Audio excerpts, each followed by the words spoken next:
Chapter 11. Now a certain man was sick named Lazarus of Bethany, the town of Mary and her sister Martha.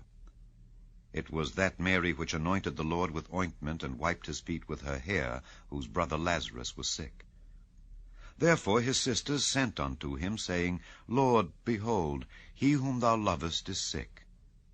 When Jesus heard that, he said, This sickness is not unto death, but for the glory of God, that the Son of God might be glorified thereby.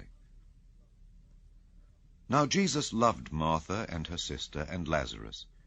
When he had heard therefore that he was sick, he abode 2 days still in the same place where he was. Then after that saith he to his disciples, Let us go into Judea again. His disciples say unto him, Master, the Jews of late sought to stone thee, and goest thou thither again? Jesus answered, Are there not 12 hours in the day?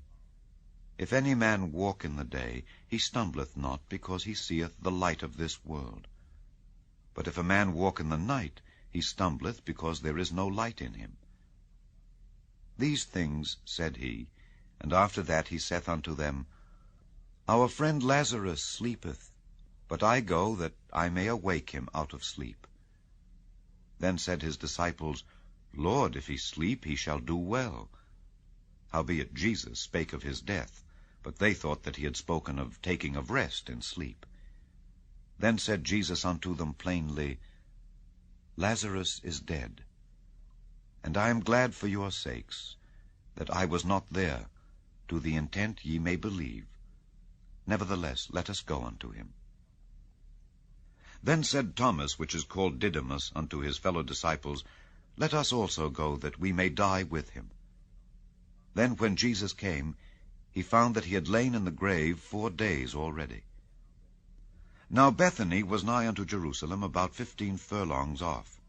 And many of the Jews came to Martha and Mary to comfort them concerning their brother. Then Martha, as soon as she heard that Jesus was coming, went and met him, but Mary sat still in the house. Then said Martha unto Jesus, Lord, if thou hadst been here, my brother had not died. But I know that even now, whatsoever thou wilt ask of God, God will give it thee. Jesus saith unto her, Thy brother shall rise again. Martha saith unto him, I know that he shall rise again in the resurrection at the last day. Jesus said unto her, I am the resurrection and the life. He that believeth in me, though he were dead, yet shall he live. And whosoever liveth and believeth in me shall never die. Believest thou this? She saith unto him, Yea, Lord, I believe that thou art the Christ, the Son of God, which should come into the world. And when she had so said, she went her way, and called Mary her sister secretly, saying, The Master is come, and calleth for thee. As soon as she heard that, she arose quickly, and came unto him. Now Jesus was not yet come into the town, but was in that place where Martha met him.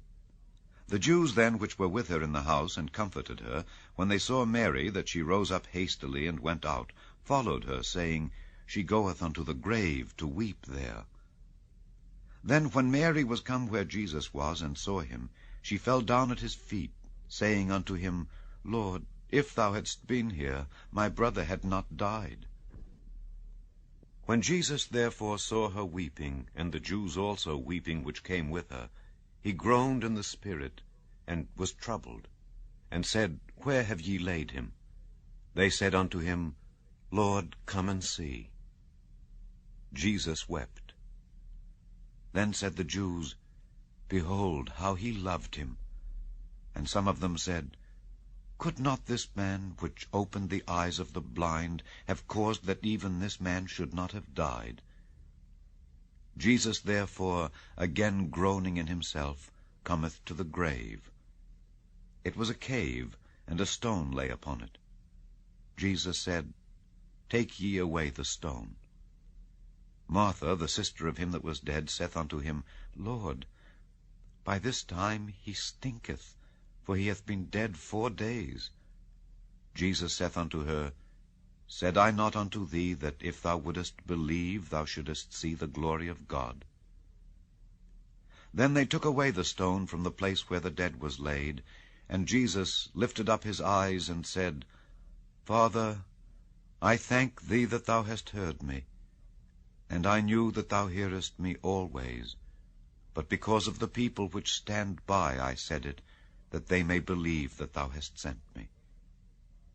And when he thus had spoken, he cried with a loud voice, Lazarus, come forth. And he that was dead came forth, bound hand and foot with grave clothes, and his face was bound about with a napkin.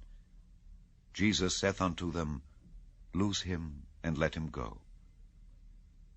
Then many of the Jews which came to Mary, and had seen the things which Jesus did, believed on him. But some of them went their ways to the Pharisees, and told them what things Jesus had done. Then gathered the chief priests and the Pharisees a council, and said, What do we? For this man doeth many miracles. If we let him thus alone, all men will believe on him, and the Romans shall come and take away both our place and nation.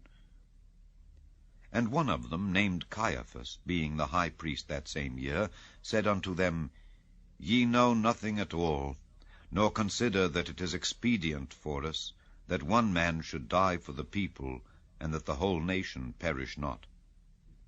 And this spake he not of himself, but, being high priest that year, he prophesied that Jesus should die for that nation, and not for that nation only, but that also he should gather together in one the children of God that were scattered abroad.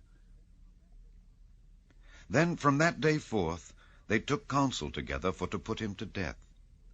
Jesus therefore walked no more openly among the Jews, but went thence unto a country near to the wilderness, into a city called Ephraim, and there continued with his disciples.